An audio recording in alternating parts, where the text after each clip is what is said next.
Es decir, si estudia la vida de Jacob, entenderá que antes de que Dios cambiara su vida, la volviera al revés y lo pusiera de cabeza, Jacob era un tramposo. Él tenía un tío, Labán, que era más diestro que Jacob y era un timador y estafador. No contaré toda esa historia, mas permítame decirle que además de todo esto, su madre murió cuando él estaba en la adolescencia. ¿Puede imaginarse el trauma de perder a su madre? Él tuvo una madre dulce, bonita, cuyo nombre era Raquel, mas ella murió. Y cuando él creció, amigo, vivió en un nido de avispas, un enjambre de hermanos malos, impíos. Este era el tipo de ambiente en que estaba. Él era un adolescente de 17 años. Así inicia su vida. Y vamos a darnos cuenta en la historia que él se ve en todo tipo de dificultades y problemas. Si usted no está familiarizado con la historia de José, voy a darle tan solo un breve bosquejo en miniatura acerca de este muchacho llamado José. Primero, él era el hijo favorito de su padre. Y creo que era el hijo favorito de su padre porque era hijo de Raquel, quien era la esposa favorita de su padre. Jacob tenía varias esposas, pero el amor de su vida, su verdadero amor, era Raquel, y José era hijo de Raquel. Y Jacob amó a José tanto que le dio una túnica de colores. Después estudiaremos respecto a dicha túnica. Mas él recibe una túnica de colores y él recibe algunos sueños. Dios le habla y Dios le da una visión, y Dios le revela a José, a este muchacho, un joven de 17 años. Un día los recursos de todo el mundo van a estar a tu disposición, y los gobernantes mundiales se postrarán a tus pies. José es solo un adolescente de 17 años, y Dios le da ese sueño. José se lo cuenta a sus hermanos. Ellos lo envidiaban debido a su túnica de colores, lo que lo distinguía. Sus hermanos le tenían celos porque su padre le amaba más. Le tenían resentimiento debido a sus sueños y las visiones que les contó. Y en una ocasión, cuando estaban afuera en el campo, sus hermanos lo rodearon y lo despojaron de su preciosa túnica. Realmente querían matarlo. Lo lanzaron en un pozo, una cisterna seca para que muriera. Luego, cuando una caravana que iba para Egipto pasó por ahí, ellos dijeron, bien, hagamos algo mejor. En lugar de que muera en el pozo, vendámoslo. Y lo vendieron por el precio de un esclavo. Ahí está este muchacho adolescente. Él no ha hecho nada malo. Ahora él ha sido emboscado por sus hermanos y vendido como esclavo. Puedo verlo atado en la caravana, el látigo silbando en el aire. Y ahí va José, camino a Egipto. Cuando la caravana de ismaelitas llega a Egipto, ponen a José en subasta y lo venden al capitán de la guardia del faraón, Potifar. ¿Quién era Potifar? Bien, él era el líder de la guardia en Egipto. Él era quien protegía al faraón. Y él vio a este apuesto joven hombre, este guapo adolescente, lleno de virilidad y fuerza. La Biblia dice que él era un hombre de hermoso semblante y bella presencia. Y él era de hermosa apariencia, y Potifar lo compró y le hizo esclavo de su casa.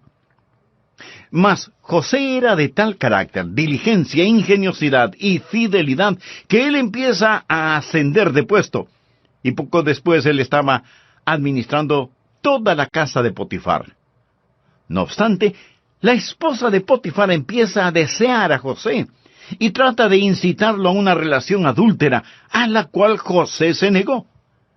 Y no hay peor infierno como la furia de una mujer despreciada. Así que lo acusó de tratar de abusar de ella y violarla, y le contó a su marido lo que este muchacho le hizo.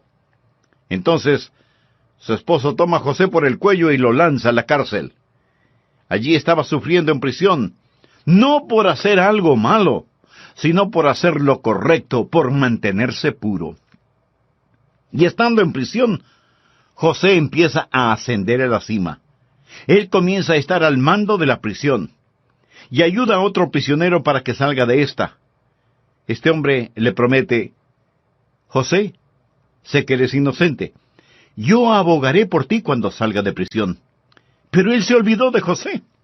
Y José continuó pudriéndose en prisión, sufriendo en la cárcel. Él permaneció allí por algún tiempo hasta que el faraón tuvo unos sueños y necesitaba que alguien se los interpretara. Entonces sacaron a José de la prisión porque él tenía la sabiduría de Dios. José le interpreta los sueños al faraón. Iban a venir 7 años de abundancia y 7 años de escasez. Entonces el faraón dice: José, eres tan sabio, tan inteligente, voy a ponerte a cargo de todo.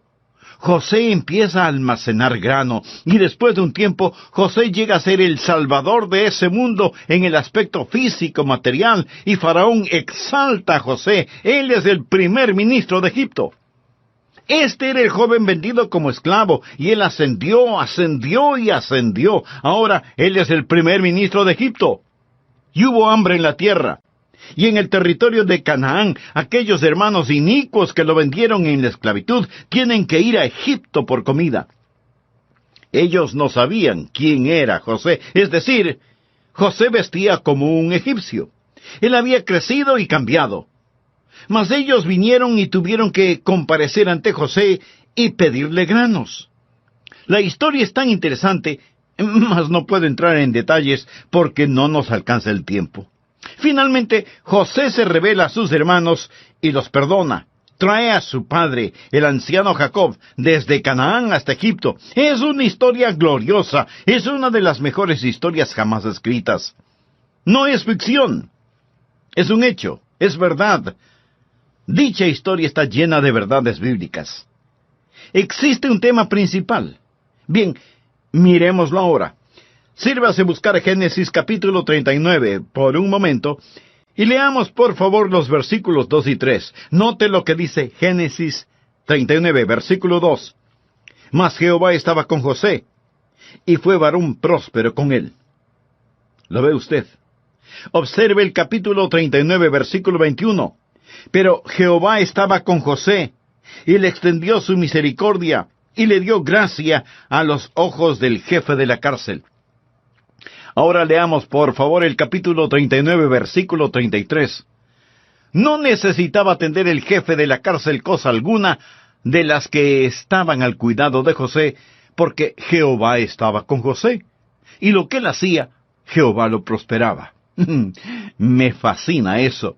Jehová estaba con José. Jehová estaba con José. No importa lo que pasó.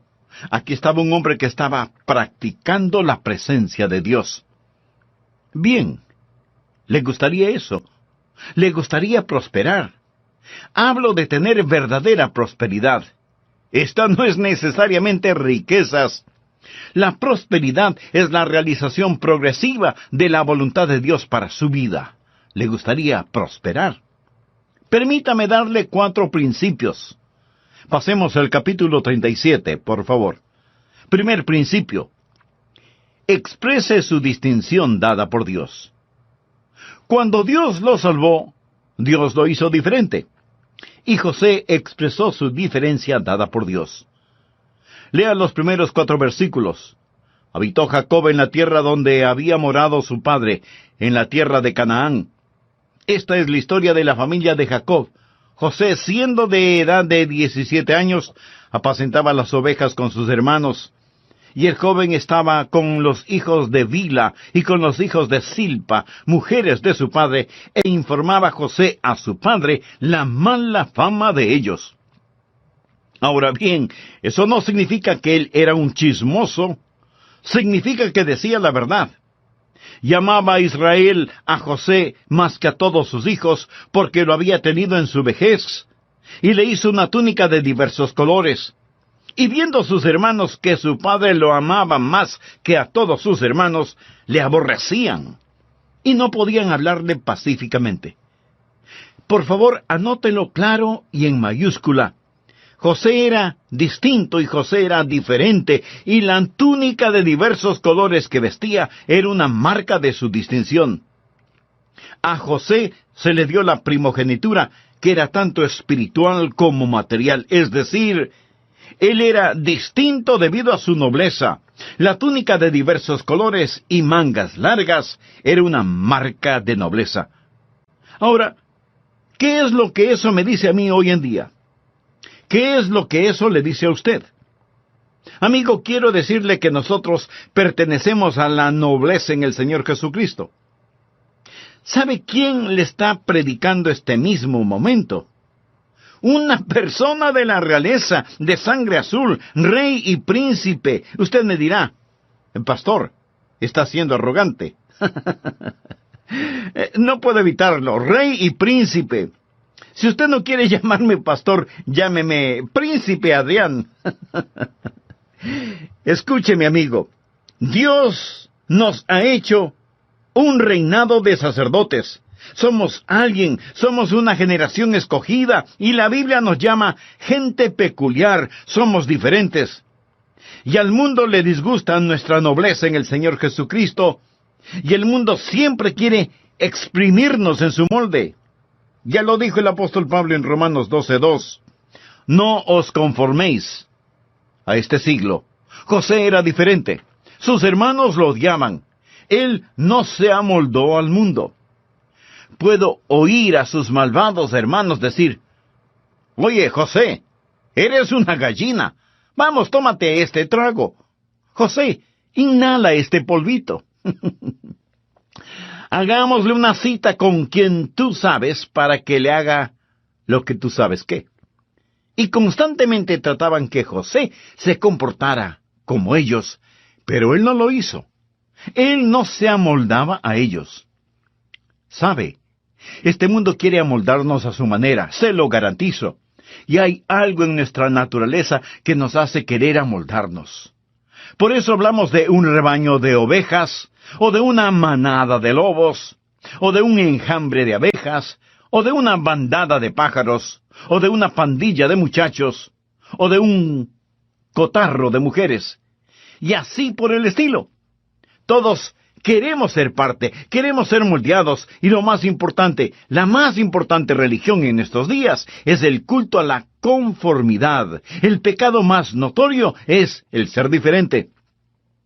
Sin embargo, algunas veces es muy extraño que alguien rompa el molde y se salga del grupo y sea diferente.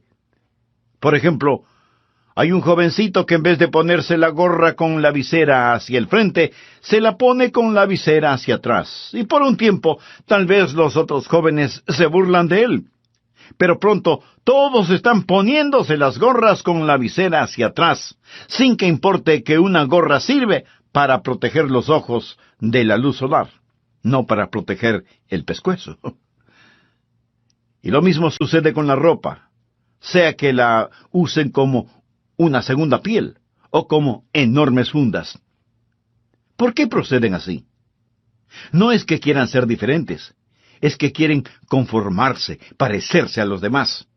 Basta que uno de ellos se ponga un anillo en la nariz, o en la oreja, o en el ombligo, o en la lengua, y todos querrán conformarse, o sea, ser como los demás. Leí que algunos científicos están estudiando por qué los peces nadan siempre en grupo. ¿Sabe lo que los científicos han hecho? A un pez, mediante una cirugía, le hicieron una lobotomía para quitarle el cerebro.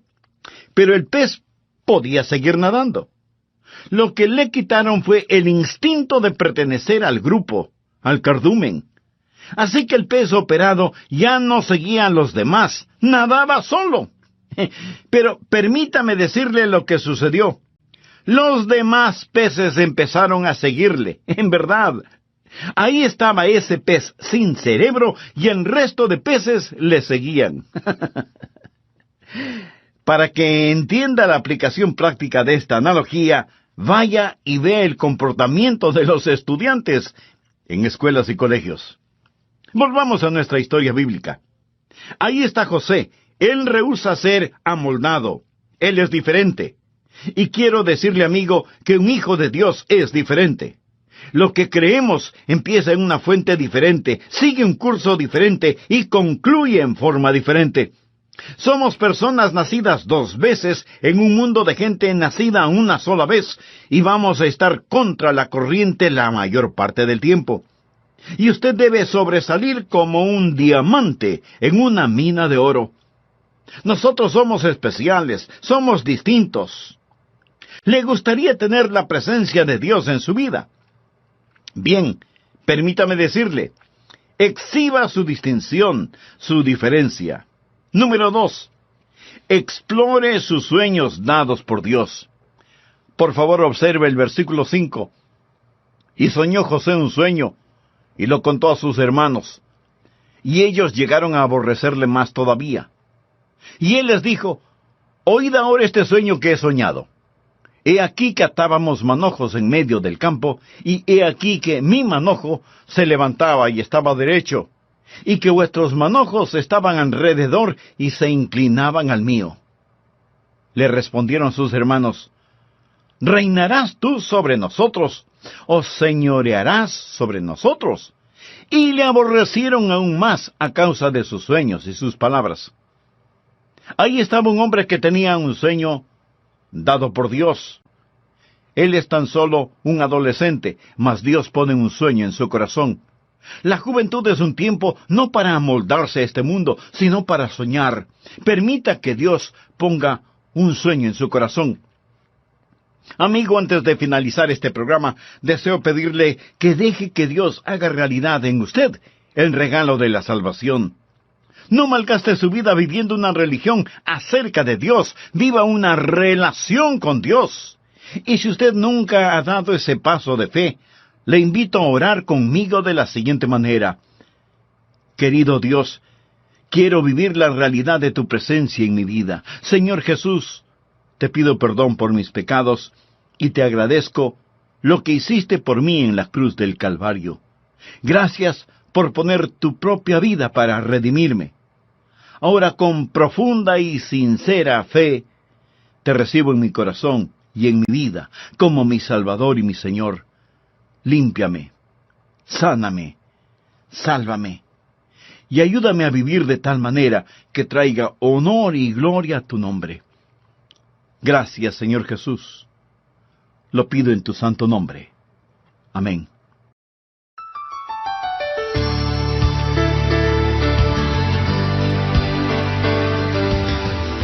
¿Está usted en dificultades?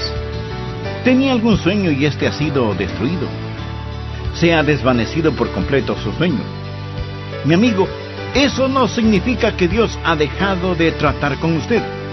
Es decir, si se encuentra ahora mismo en una situación difícil, imposible, permítame decir que conozco a varios creyentes que están bajo ese tipo de circunstancia. Dios les dio un sueño, y en este momento el sueño parece no ser más que un montón de fragmentos.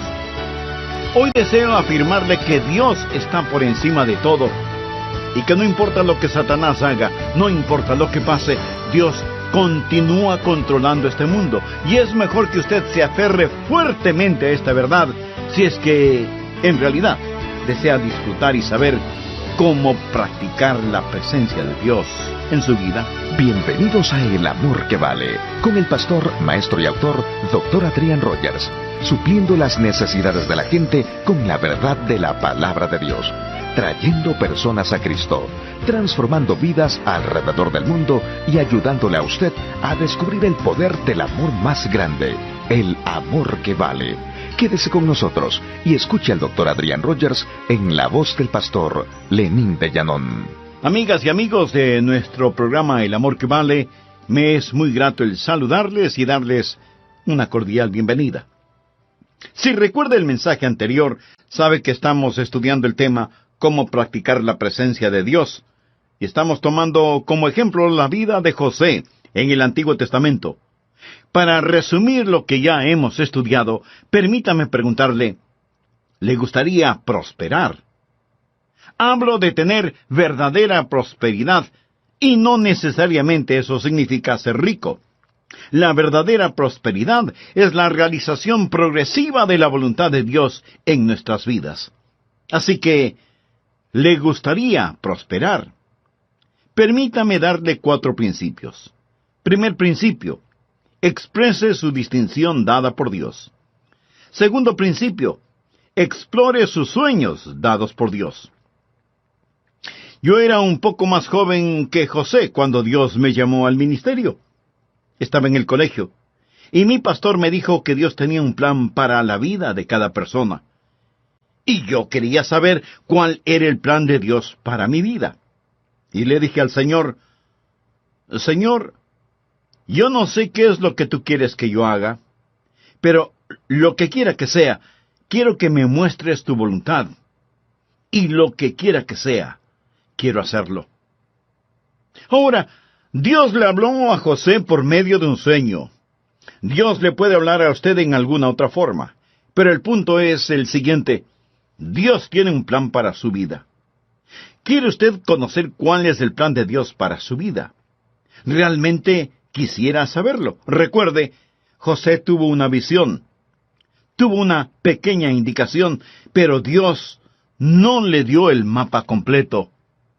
Creo que José se hubiera perturbado si Dios le hubiera dicho acerca del pozo y de la prisión y las acusaciones falsas y todo eso. Pero él tuvo un sueño. Él tuvo algo a lo que podía aspirar. Romanos 12, 1 y 2 es, para todos los que vivimos en este lado del Calvario, una maravillosa fórmula para los sueños dados por Dios. Leamos esos versículos. Así que, hermanos, os ruego por las misericordias de Dios que presentéis vuestros cuerpos en sacrificio vivo, santo, agradable a Dios, que es vuestro culto racional.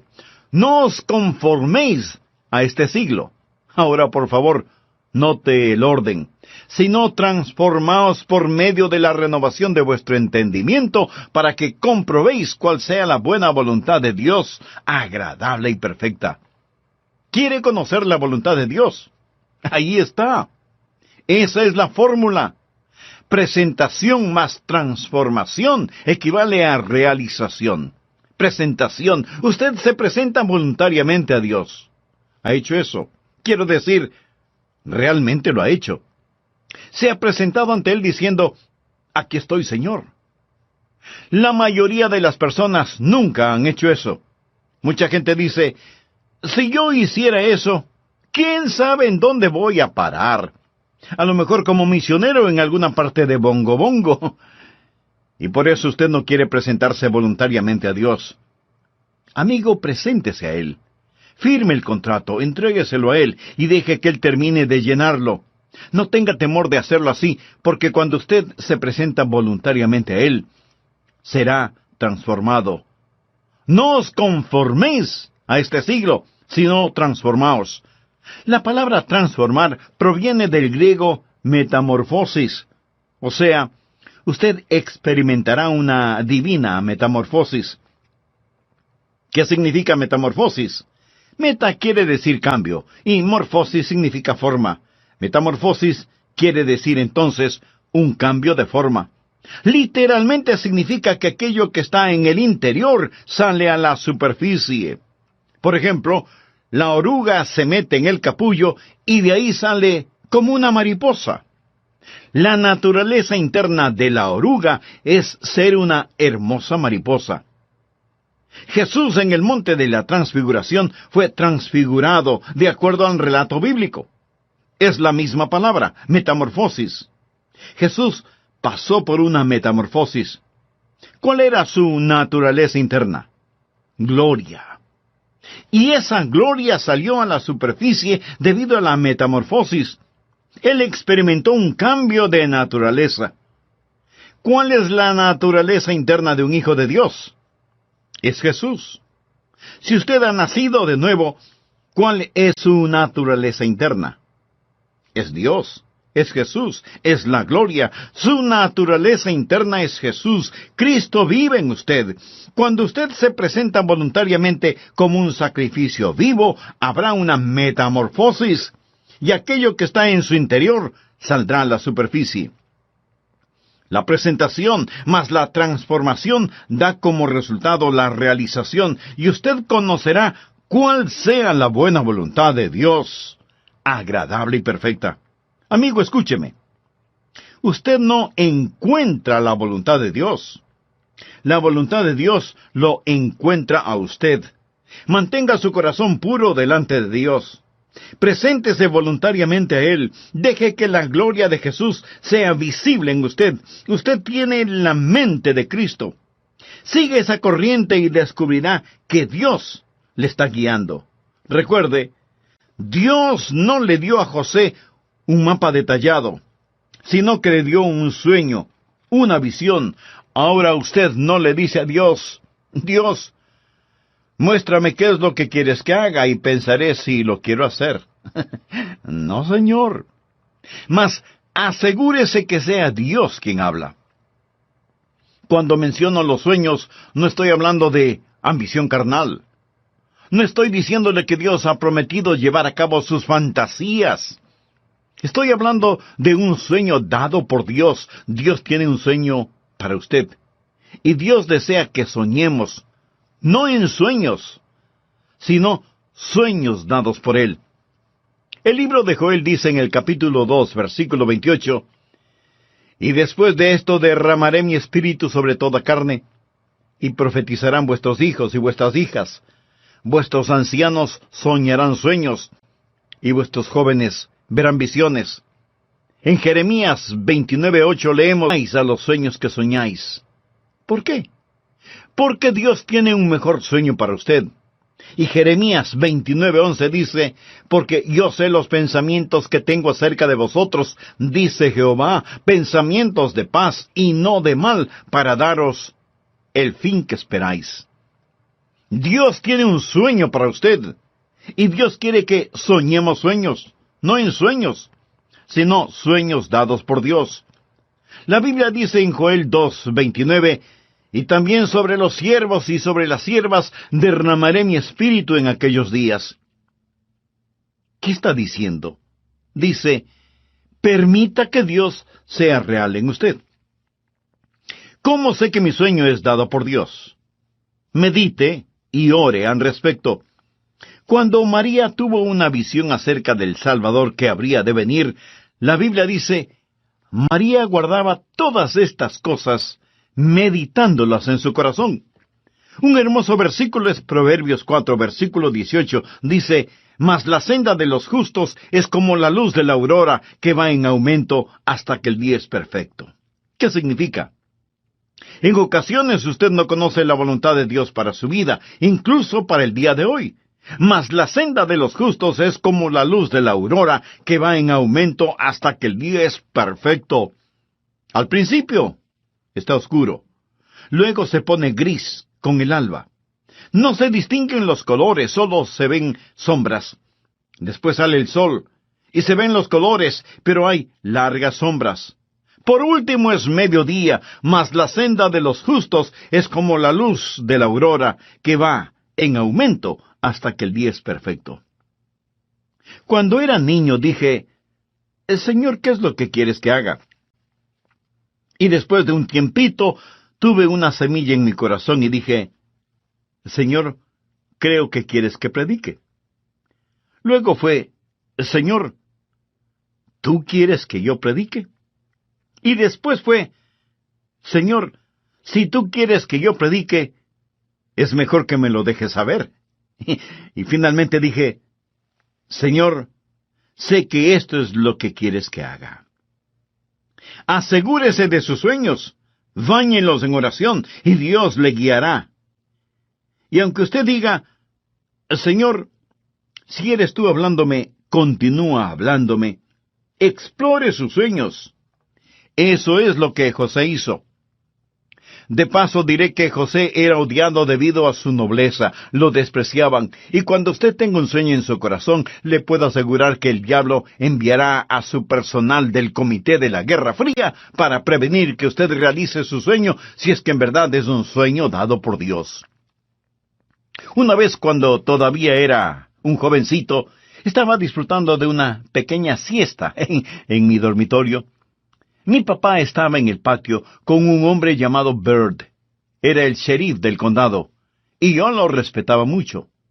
Bird le dijo a mi papá, ¿qué es lo que va a hacer Adrián una vez que termine el colegio? Y mi papá respondió, él piensa que va a ser un predicador. Bird comentó, Ese muchacho nunca será un predicador, nunca lo logrará. Bert no sabía que yo estaba escuchando sus palabras. Hay mucha gente que dice que no se puede hacer. Pero quiero decirle que si Dios le da un sueño, sí se puede hacer. Los sueños dados por Dios son realizables. Tercer principio, sobrelleve las dificultades dadas por Dios. Cuando hay un sueño dado por Dios, habrá dificultades dadas por Dios.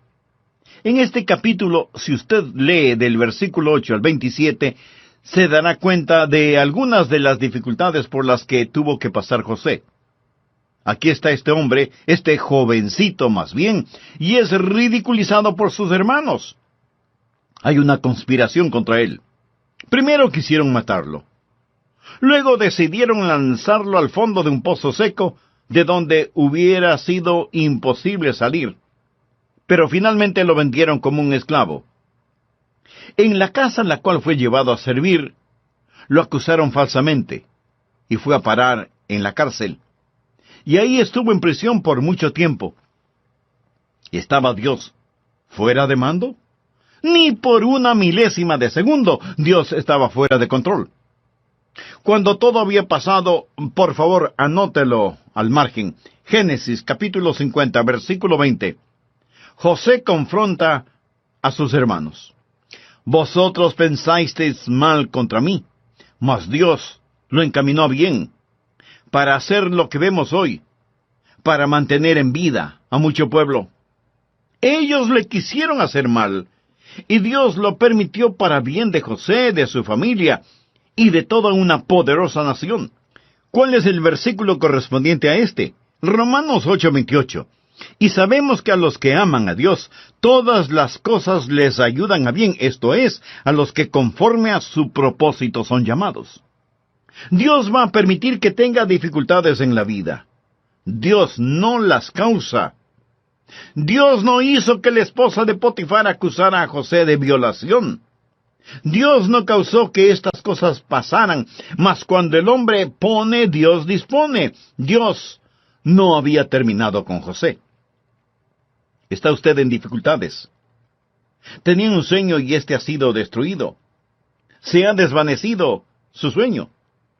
Eso no significa que Dios ha dejado de tratar con usted. Es decir, si usted está en una situación imposible, conozco por lo menos a un hermano que está en este tipo de circunstancias. Dios le dio un sueño y en este momento el sueño yace en fragmentos. Deseo afirmar de que Dios está por encima de todo y no importa lo que Satanás haga, no importa lo que pase, hay un Dios que controla este mundo. Y amigo, es mejor que usted se aferre a esa verdad para practicar la presencia de Dios en su vida. Cuarto principio. Enliste su dinámica dada por Dios. Usted tiene el sueño, usted tiene las dificultades, pero hay una dinámica. ¿Y cuál es esa dinámica? Por favor, regresemos a Génesis capítulo 39. Jehová estaba con él. Jehová estaba con él. Jehová estaba con él. En el libro de Hechos, cuando un gran predicador estaba predicando un sermón acerca del Antiguo Testamento, ¿sabe lo que él dijo acerca de José? ¿Sabe lo que él discernió respecto a José? Anótelo en el margen. Hechos capítulo 7, versículo 9, dice esto: Los patriarcas, movidos por envidia, vendieron a José. Los patriarcas eran sus hermanos. Ellos los llamaban patriarcas. Vendieron a José para Egipto, pero, escuche, pero Dios estaba con él. Me fascina eso. Pero Dios estaba con él. Cuando venía a grabar este programa, un jovencito de unos 12 o 13 años de edad me detuvo y me preguntó: Pastor, quiero hacerle una pregunta. Y yo le dije: ¿de qué se trata? Él me preguntó: ¿está Dios en el infierno? Muy buena pregunta teológica. Le respondí: hijo, no hay ningún lugar en donde Dios no esté. Dios está en el infierno. Satanás no gobierna en el infierno.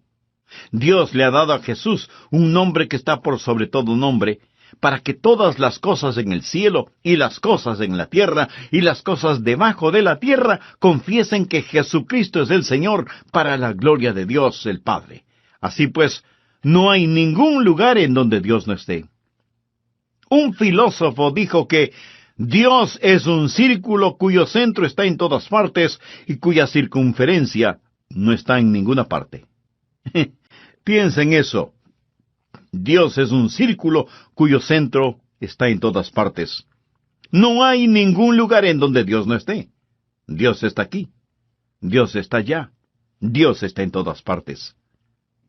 Alguien pregunta, pastor, entonces, ¿cuál es la diferencia en Dios estando con José y en Dios estando con Hitler?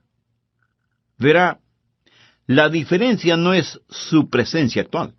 Cuando la Biblia dice que Dios estuvo con él, significa que Dios era por él. Dios estuvo en vez de él. Dios estuvo haciendo cosas para José. Dios estuvo con él en tiempos de persecución. Dios estuvo con él en tiempos de responsabilidad. Dios estuvo con él en tiempos de tentación, como lo veremos más tarde. Dios estuvo con él en tiempos de difamación y sufrimiento. Dios estuvo con él y Dios estuvo con José cuando murió. ¿Sabe lo que yo más quiero? Quiero a Dios conmigo. Yo quiero que haya algo acerca de Adrian Rogers que no se puede explicar aparte del hecho de que Dios está conmigo. Pero Dios no lo permita que me olvide o que nos olvidemos de ser gratos con Él, porque todo es por su gracia. Él está con nosotros. Yo no quiero que Dios quite su mano de mi vida, ni de nuestras vidas. Tendremos pesares, enfermedades. Sabía que mi esposa y yo perdimos un bebecito. Un bebecito que murió en el Día de la Madre. Una de esas muertes de cuna. El Día de la Madre. Acababa de predicar acerca de las glorias de un hogar cristiano. Esa tarde del domingo salimos de Fort Pierce, en West Palm Beach, en la Florida, aproximadamente 60 millas para estar con la familia. La pequeña iglesia llamó a otro pastor. La casa pastoral estaba contigua a la iglesia. Era una pequeña casita blanca. Y los miembros de la iglesia habían pasado a vernos. Solo teníamos unas cuantas semanas de estar en dicha iglesia. No contábamos con aire acondicionado en esa casa. La iglesia era un simple edificio blanco.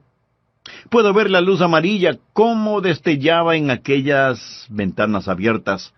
Y la congregación estaba cantando. ¿Sabe lo que estaban cantando? No, nunca solo. No, nunca solo. Él me ha prometido nunca dejarme solo, nunca dejarme solo. He visto el relámpago centellando, he oído al trueno rugir, he sentido las olas del pecado golpear, tratando de conquistar mi alma, pero escuché la voz de Jesús diciéndome que continuara luchando, porque Él prometió nunca dejarme solo. No recibiría nada a cambio de la evidente presencia de Dios. Pondré el valor de esta pequeña frase que habla de la vida de José. Jehová estaba con él. En prisión, Dios estaba con él. En la cisterna, Dios está con él. En las acusaciones, Dios está con él. En el trabajo, Dios está con él. En el dolor, Dios está con él. En la prosperidad, Dios está con él. En su muerte, Dios está con él. Dios está en Cristo. Y si anhela a Dios con usted, usted necesita a Jesús.